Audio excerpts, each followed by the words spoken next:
दोस्तों, अगर आप इंडियन आर्मी की सभी रैंक्स को समझते हैं तो आप जानते होंगे कि इंडियन आर्मी में एंट्री के दो लेवल होते हैं, ऑफिसर्स लेवल और अदर रैंक्स।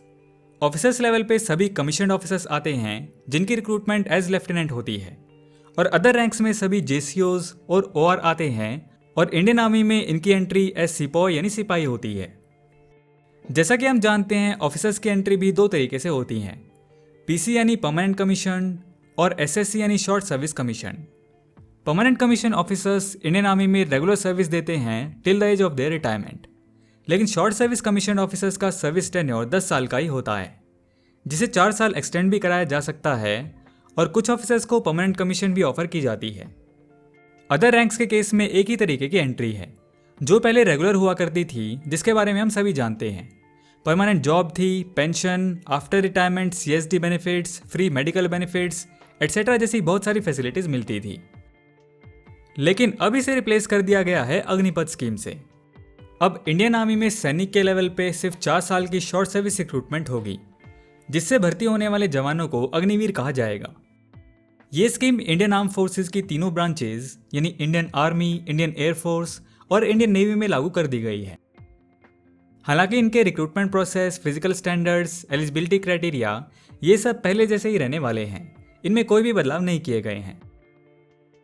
इस वीडियो में हम बात करेंगे नया क्या आया है और अग्निपथ स्कीम से भर्ती होने वाले अग्निवीर्स को अब कौन कौन सी सुविधाएं मिल पाएंगी। सबसे पहला और सबसे इंपॉर्टेंट चेंज है कि इस सिस्टम के थ्रू पेंशन सिस्टम खत्म हो जाएगा। इस स्कीम के थ्रू भर्ती होने वाले अग्निवीर जो 4 साल में मिलिट्री से रिटायर हो जाएंगे, उन्हें किसी भी टाइप की कोई पेंशन या ग्रेच्युटी नहीं मिलेगी। ग्रेच्युटी यानी रेगुलर सोल्जर्स को रिटायरमेंट के टाइम पे जो राशि दी जाती है। हालांकि हर बैच से भर्ती होने वाले अग्निवीरों में से मैक्सिमम 25% सैनिकों को 4 साल तक सेना में उनकी परफॉर्मेंस के बेस पे इंडियन आर्म फोर्सेज के रेगुलर कैडर में आने का मौका भी दिया जाएगा, जिसके बाद इनकी सर्विस 15 साल के लिए एक्सटेंड कर दी जाएगी। बात करें अग्निवीर की सर्विस की, तो भर्ती होने के साथ ही इनका 4 साल का सर्विस टाइम पीरियड शुरू हो जाएगा, और इन्हें अराउंड 6 मंथ की ट्रेनिंग दी जाएगी और 3.5 साल की सर्विस कराई जाएगी। सर्विस के दौरान ये हर साल मैक्सिमम 30 दिन तक की छुट्टी ले सकते हैं। अग्निवीर्स को इंडियन आर्म फोर्सेज में रेगुलर सिपाही से एक अलग रैंक मिलेगी, और यूनिफॉर्म से उनकी पहचान के लिए उन्हें एक अलग इंसिग्निया दिया जाएगा। बात की जाए अग्निवीर की सैलरी की, तो इन्हें सैलरी एक पैकेज के तौर पे मिलेंगी, जिसमें कोई महंगाई भत्ता वगैरह नहीं मिलेगा। इन्हें सर्विस के पहले साल 30,000, दूसरे साल 33,000, तीसरे साल 36,500 और चौथे साल 40,000 सैलरी दी जाएगी।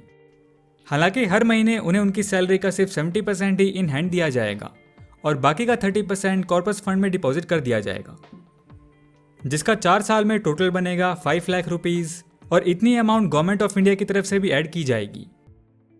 अग्निवीर्स को ये 10 लाख रुपए, जो ब्याज लगा के लगभग 12.25 लाख रुपए बनते हैं, उनके रिटायरमेंट पे दिए जाएंगे। इसे सेवानिधि पैकेज का नाम दिया गया है। ये सेवानिधि पैकेज उसी अग्निवीर को मिलेगा जो अपने 4 साल सेना में अपनी सर्विस पूरी करेगा। बात की जाए दूसरे बेनिफिट्स की, तो सर्विसेज के दौरान अग्निवीर को मिलिट्री हॉस्पिटल्स की मेडिकल फैसिलिटीज और सीएसडी कैंटीन की फैसिलिटीज भी मिलेंगी।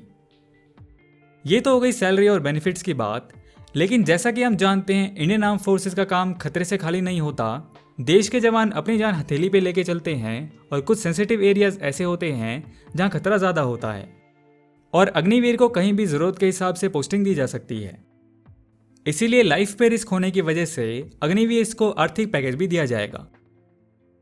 अगर अनफॉर्चुनेटली किसी अग्निवीर की डेथ हो जाती है, तो उन्हें 48 लाख की जीवन बीमा राशि दी जाएगी।